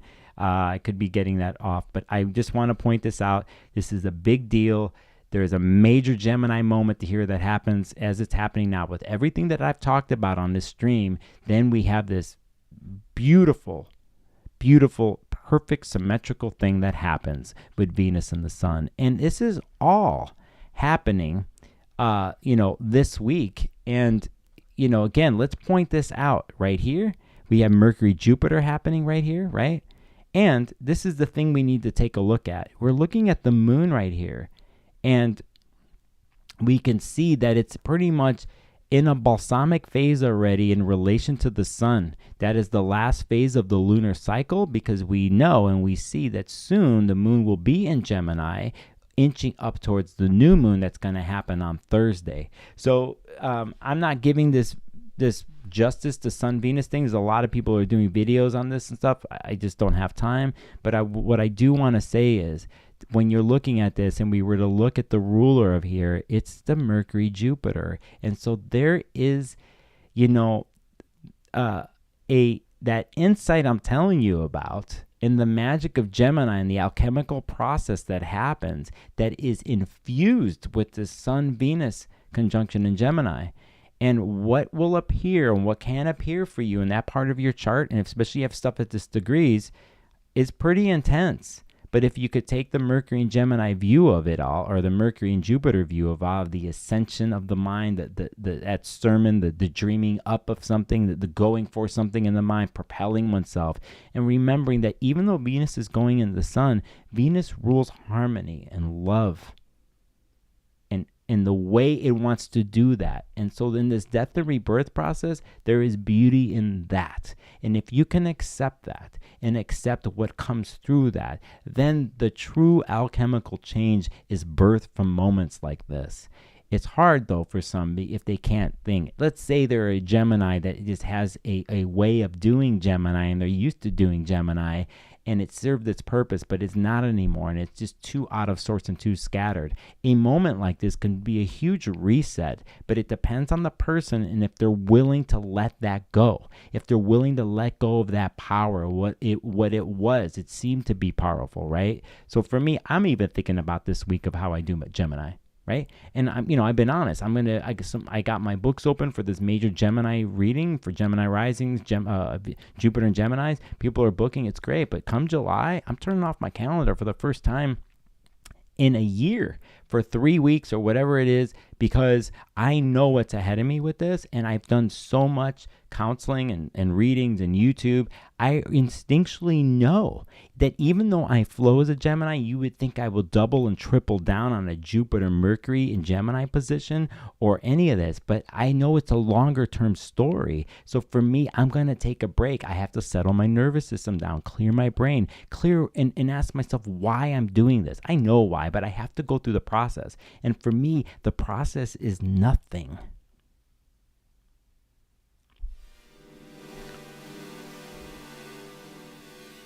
Nothing. That's me. And if you are called to that in the Gemini part of your chart where you need to slow it down, this week is nothing, but it's everything. There's the duality. The nothing can lead to everything, can lead to the changes. So for me, how I look at this is like, if you know, do nothing and let it go and give the tension release to play itself out, so you can have and get to some new way of doing something. And then you can change and mutate. And that's what Gemini does best, is to see things from different sides and to be able to flow with that and be okay with that. For those who are stubborn and notice that there's resistance to letting go or to perishing into the sun or something like that, check it and let yourself do that. Messages abound here with this week, but really, it's the nothing, the everything, and the nothing, the duality and the opposites. I haven't even looked at chat.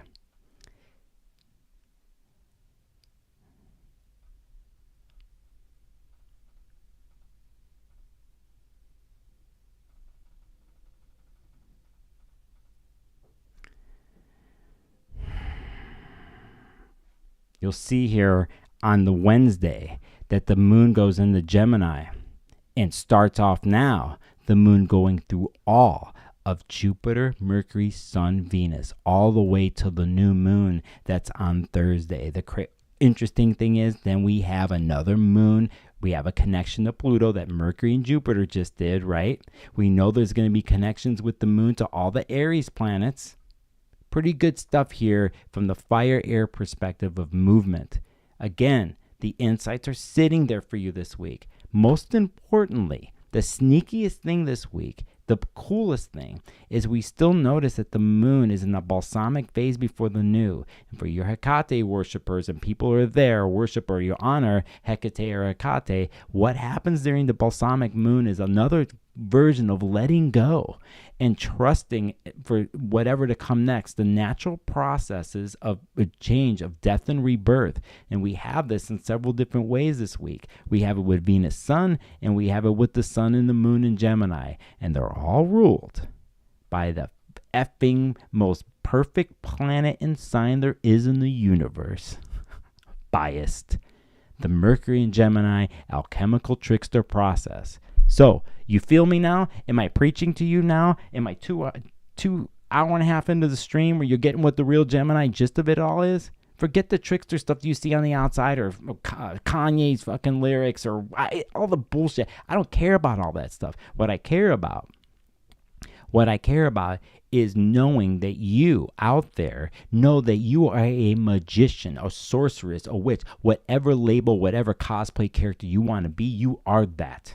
You become that. You infuse yourself with that.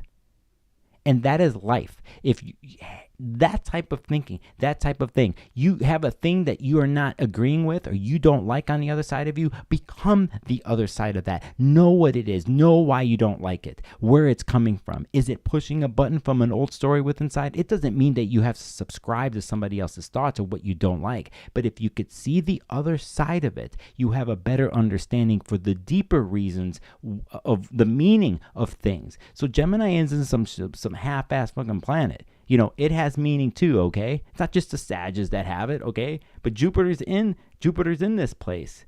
Again, duality, sides, looking at the sides, putting it back together again. The everything and the nothing, right? The light and the dark, they're both equal. Can you balance the two? And can you see it? This week is a process, and it will set you up for the year, for the air part of your chart, for the Gemini part of your chart, and here too, for the Aquarius part of your chart.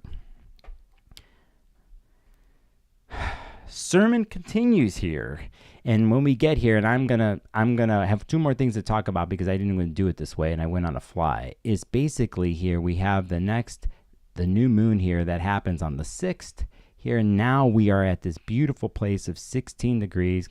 Jeez, what else do you want here, okay? I didn't even pay attention to the screen. I'm too busy talking. I got to pay attention to the chat. Okay, so here we have the moon, but look at Venus is there. Even though it's past sun and moon, you have a major lunation with Venus still in the heart of the sun. Is it weak? Is it strong? I don't know what damn astrology you subscribe to. I just know that it's poignant. Okay? It's poignant. And we have to remember, it's a clue into the Saturn story that's going to happen with Jupiter and Gemini. And we're also going to look to the ruler, and there's Mercury in between it all, right? So if I were you, besides everything that I told you this week, if you know this much about astrology or that much, what I would do is learn what a Mercury retrograde is or Mercury transits, and I would keep track of Mercury this whole year. And because of what it's going to do in whatever places it in, it plays the game and the many different sides. But remember, brings stories along. They are the storytellers, and they bring stories to you in trickster ways, in cloudy ways, in clear ways. But whatever it is, the story goes on. So if you want to track a planet in the next year, track Mercury. And it's a fun one you can learn about. And I'm actually reestablishing my Mercury and Hermes studies right now. There's things I'm reading and some books off the shelf I have to remind myself of because I'm going to keep bringing this up. It's one of my goals in the next year is I'm going to be a lot more talk about Mercury and the process that happens. And I think it's, for me, it's important to do because it's a reestablishing of Hermes and Mercury for myself, a ritualistic thing for me. But I'm going to share some of that with you, okay? And so, again, this new moon happens here at 5:37 a.m. in Gemini. You see Saturn here, waiting,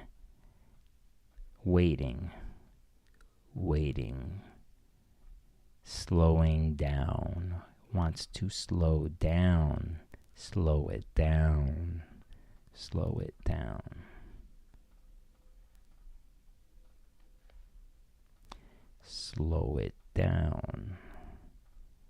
June 29th, Saturn is slowing down to this point here at 19 degrees.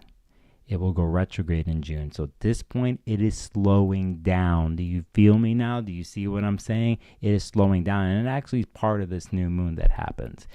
Wants to contain. Slow it down, Gemini. Slow it down. I don't think it can this week, but it's going to try. But knowing Saturn, it'll have its way later on.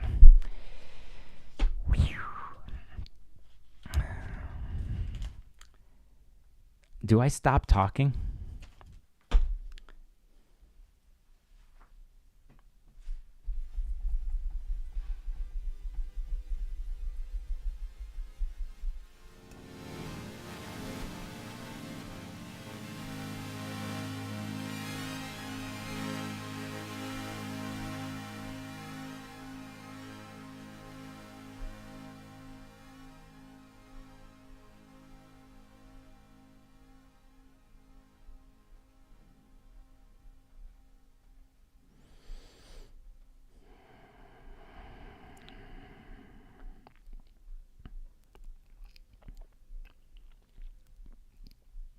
Point this out really quick because it leads me up to my next thing. We see 18 degrees here and we see Venus at 16. So we have a waxing square here. That's the first clue to the Jupiter-Saturn squares that are going to happen.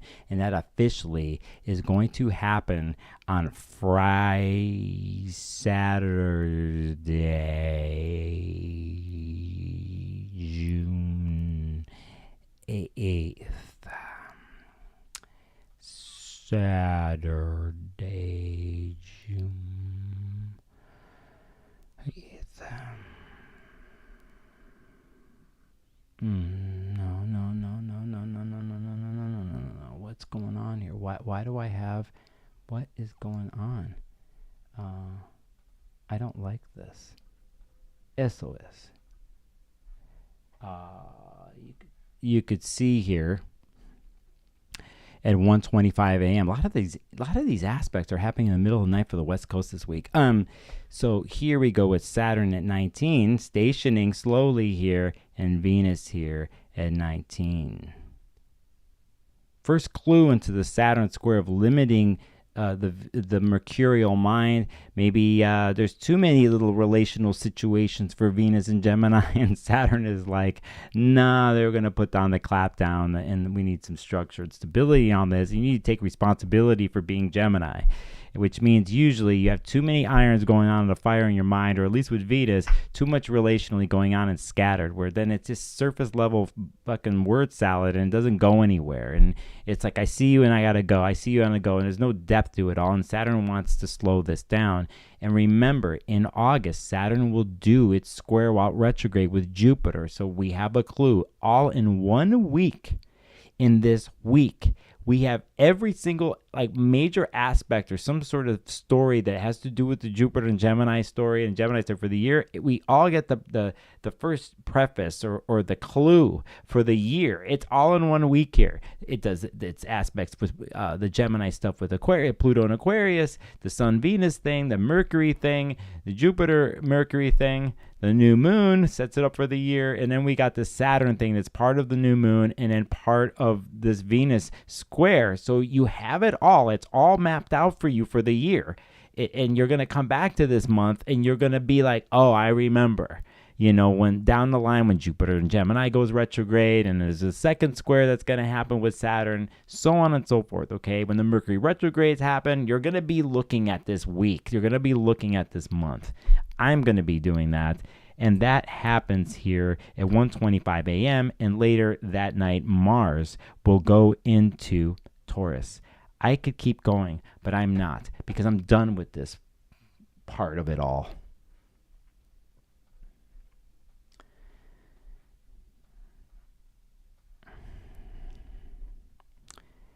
Titi and X, I see you in chat. Lucifer, that's you too, and Yasmina.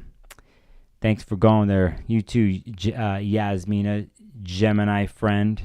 What else do I have going on here? And I think I'm at my ending of something. I see Sarah in here. Everything in my chart's lit up right now. 16 degrees Venus in Aries. Jupiter return. Nodal reverse. Whoa. Pluto going back over MC. So much more. It's a lot. I thought it said it's hot, but you're saying it's a lot. All right. It's time to go. I don't know what I did in the stream. I mean, I could do something else.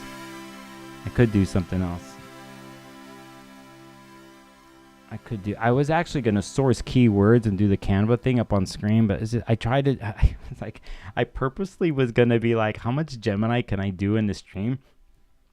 Can I do the Canva and purpose it and type stuff out? I was going to do that along with the phone call, along with everything else that I do in a surprise, but I just can't do it. I can't do it. All right. I have to know my limits. And I just can't do it. So saying that, I want to thank people who donated on this stream today.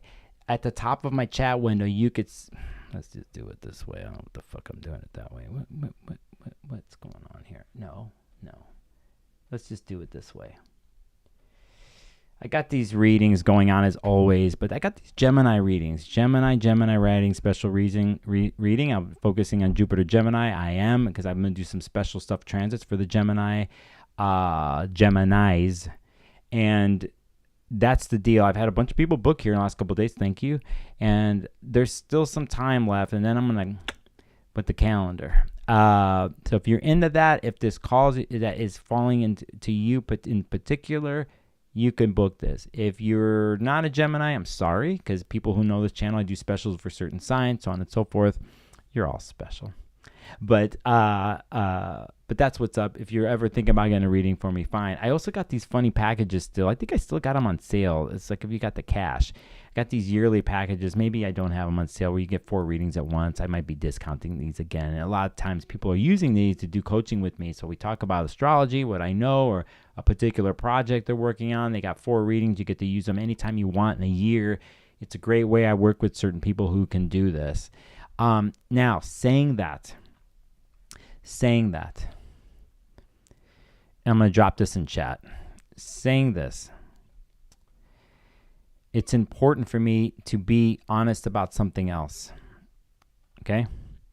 And there's in chat, I just dropped a link. It's very important here. You don't have the cash. You are in a tough situation. I get it. I have to pay my bills and I'm worth a certain thing. But as people know, they've gotten a hold of me and I've done payment plans and I've done things off the record in that way to help people out.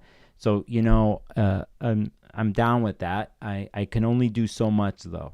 The more people who pay me full price, the more I can help other people out. That's the way I roll.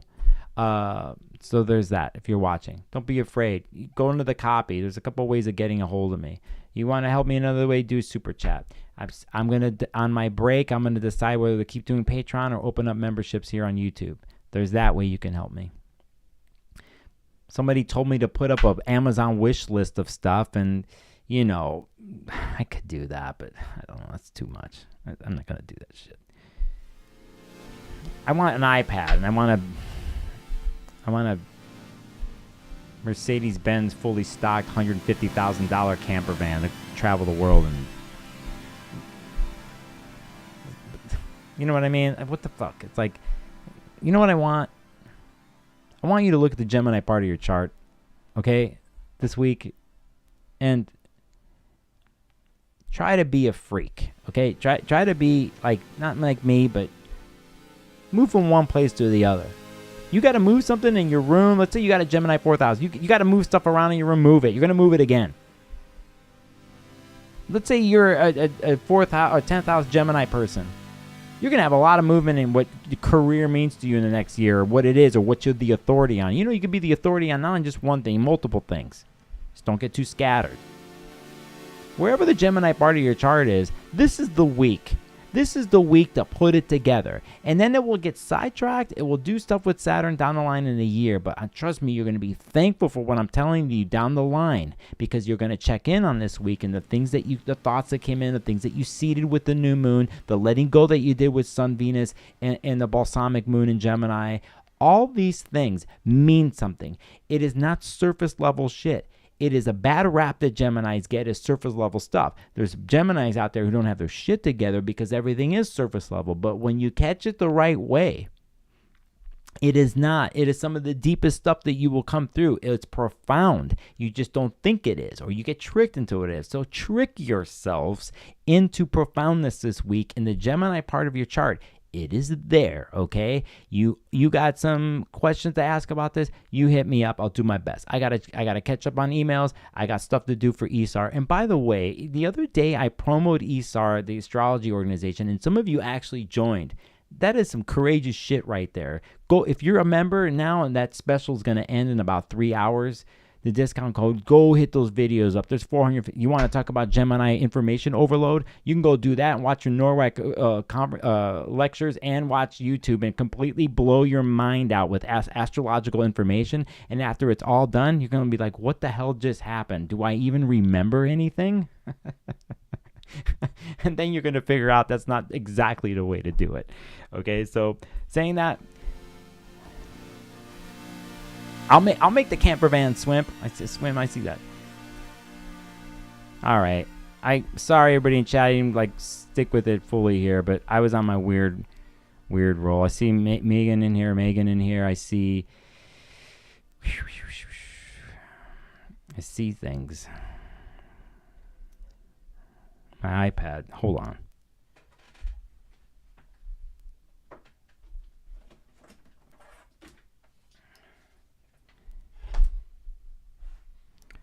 Oh, yeah, I forgot. I want to do one more thing, and then as I get out of here.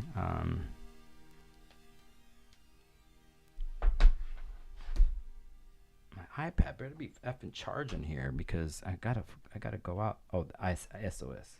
All right, let's do it.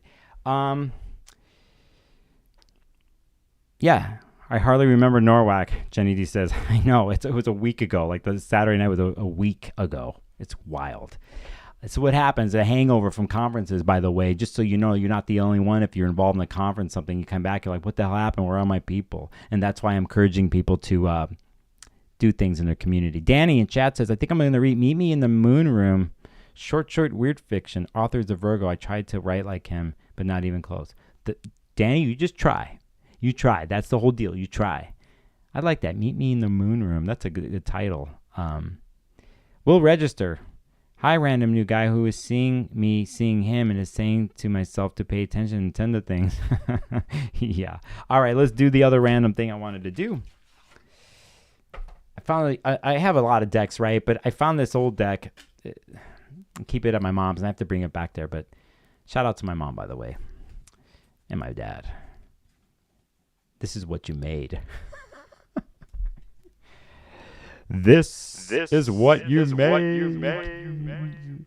All right, so I'll shuffle. Lots of Gemini energy in the chat, Yasmina. Yeah. Okay, now remember, it's Mercury in Taurus right now with Neptune. So we got our own ethereal and its weirdness with no boundaries today, all right, with Jupiter. But wait till we get Mercury in Gemini this week. I'm really curious to see how interactions are going to happen this week with people online and stuff, because you'll also see on the outside out there the things that are mercurial, right? The point A to point B, the messaging and the talking, the socializing. The clue is there this week of stuff that's going to happen probably in the mundane world, public world. Will give us a clue this week as into the next year with the Jupiter and Gemini transit, and then the Uranus and Pluto air cycle that we're going to deal with. I was feeling icky earlier, but happier now because you made me be here. Right on, friend. I see you. I just want to acknowledge you. Happy birthday to all Geminis. My birthday's coming up. It's coming up. All right, you don't know what I'm doing right here, but we're going to pick a card. I'm going to do it live here. So, okay, the question I'm going to ask, what was today? What the hell happened today? Okay. So I'll go with this one. No. Can I pick two? Can I pick two? It's funny when the question's on the phone, like, tell me your favorite color. There was like one color. There was a couple of colors. That was some Gemini action going on right there. Okay, so we got a metalhead in the room. We'll register. It says Lamb of God song. There's a new metal band I ran into today. I can't remember what it was. All right, let's pick one. All right, right here. I can't even see what it is. I'll keep it on air so you know I'm not lying. What is this card? Huh. I could see the card, but you can't. Let us have the reveal. Oh, you're saying to pick two? Whoa, that's loud. Sorry, y'all. It's a little high end.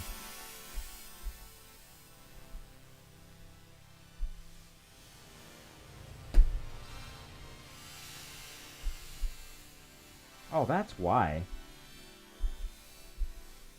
That's why it's happening. All right.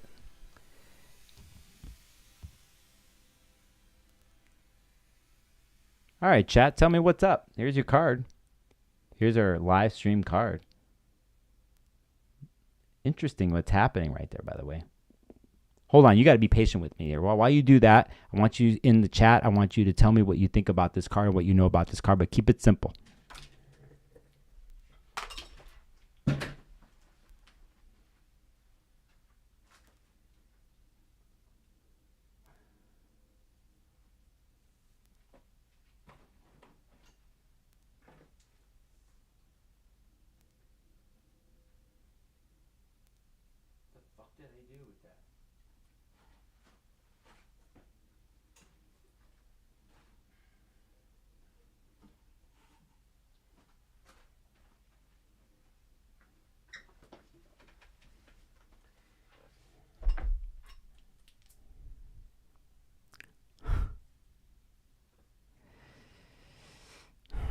Art Quark. Art Sag card.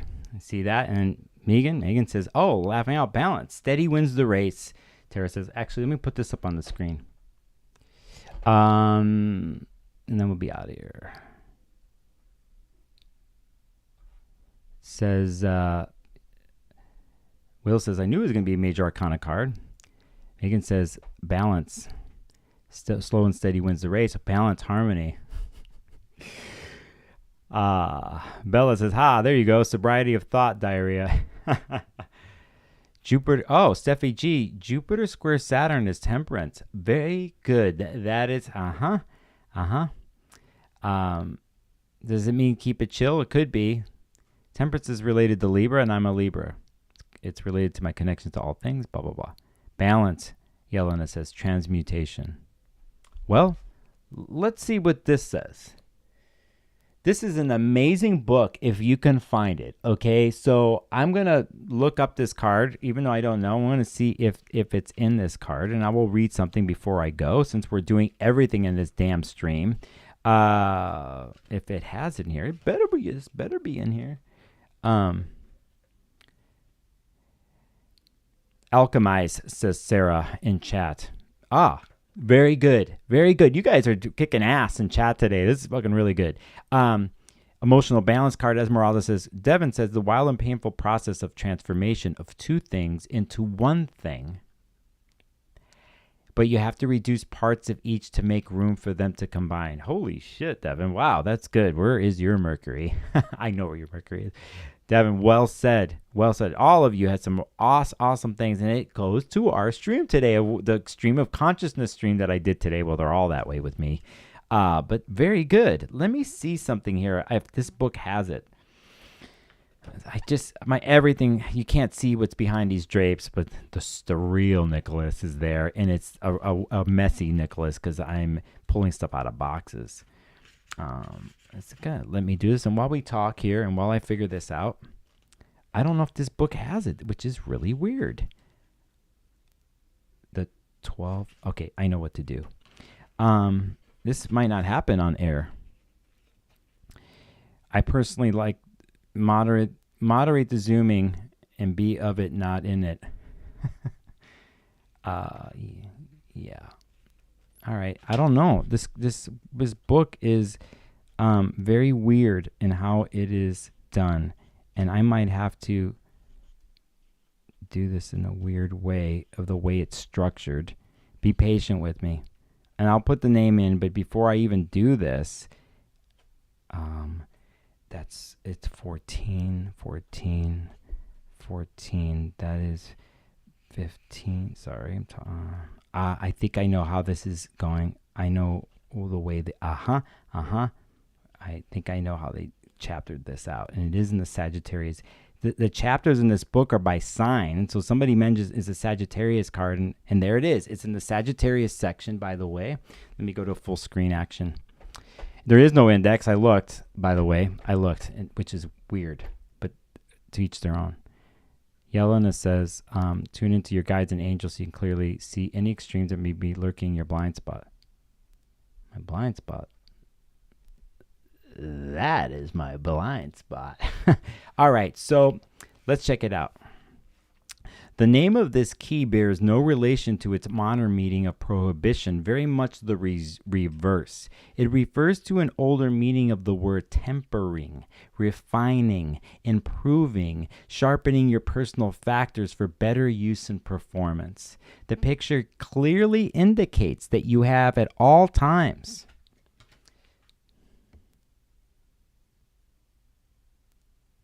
a guardian angel within you, ready with guidance from the four great forces: fire, the sun, water flowing between the golden cups, air, the growing flowers, and earth, on which the angel is careful to keep 1 foot for equilibrium. The suggestion that all four of man's or women's, okay, he's, politically correct, I'll change it here, 4 of man's natural tools or weapons are in the hand and are essential, quite in tune with the dynamic individuals born during the Sagittarius decanates, the decans. And it carries an instruction to use powers constructively at all times, in harmony with the attitude and action of the winged figure. your angel.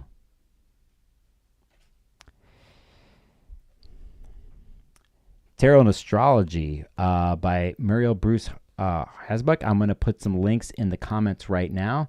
A great book, by the way. And I was looking for another tarot book, but this is the one that popped up on me. I'm telling you, this isn't planned. I even grabbing the book, didn't know which tarot book I was going to grab. And so let me do something here really quick.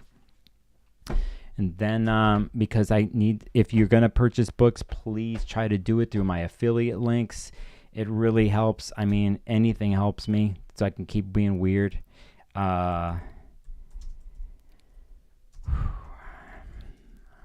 Oh my God, I can't wait to eat.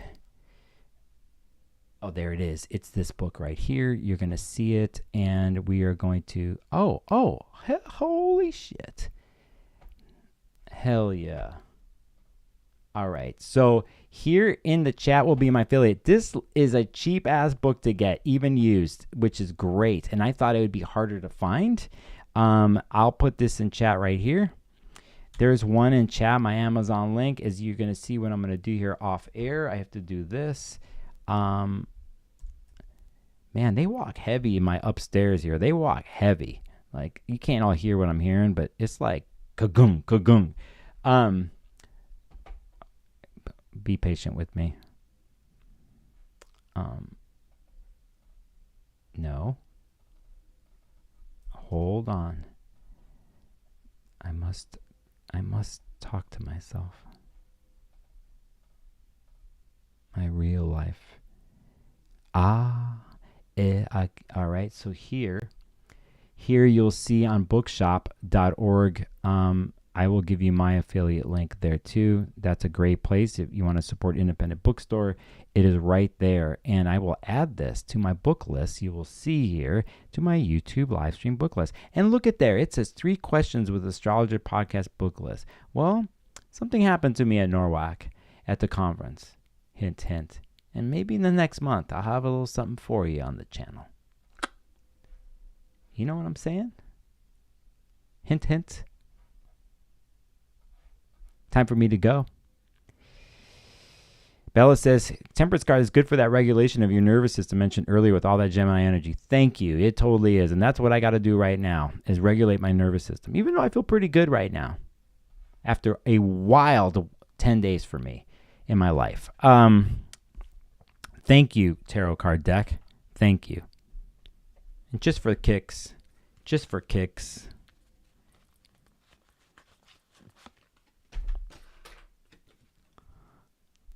Ha! I'm conjunct the sun. And that's how we're going to end the stream. Woo! Let's do it. Okay, so music, maestro music, and visuals. Yeah.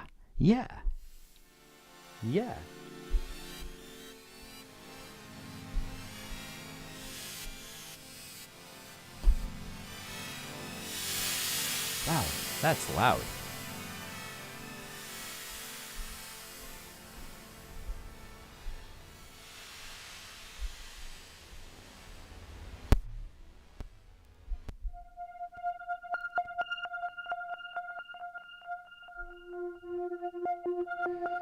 Man, I love what I do. I love being weird and random, and I'm only looking to hire more evolving things for myself on YouTube.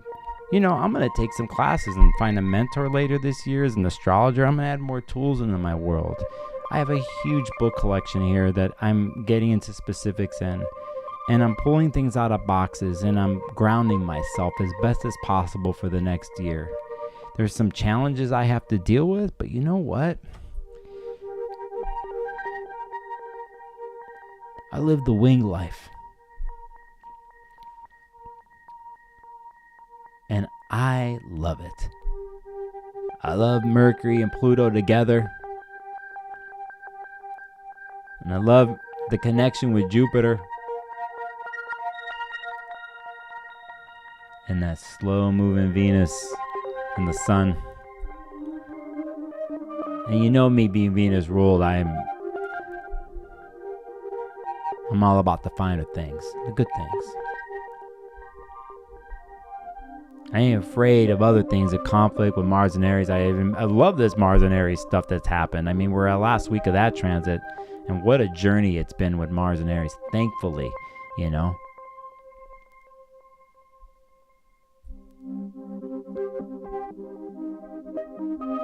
It's Gemini time.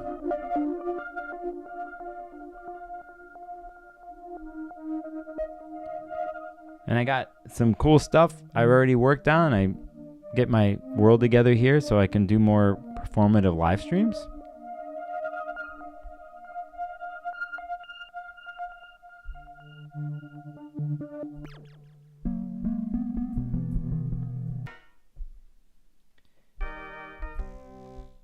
My randomness.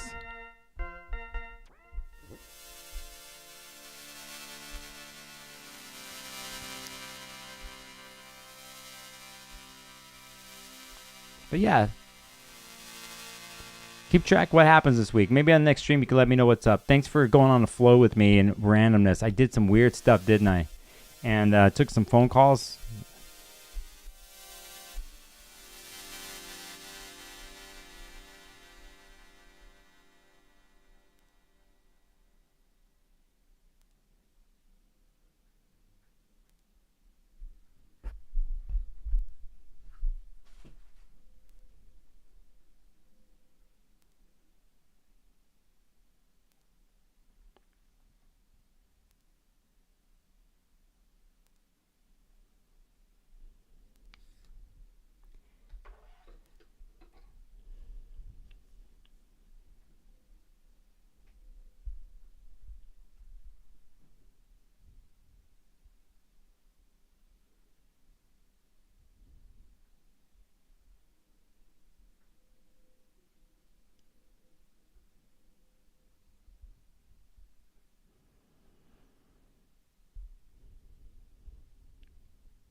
I see you, and you see me. I get to be this wild Gemini here on YouTube. You've seen it all from me so far. At least I have more, okay? But I don't know what's up for the next year. I'm just following the wind. I have my plans, my to-do lists, my things. It's like we all do. But you can't help but be in the randomness of it all. And when you catch me at the right time, the people who know me are getting to know me. I do stand still. And I will look at you.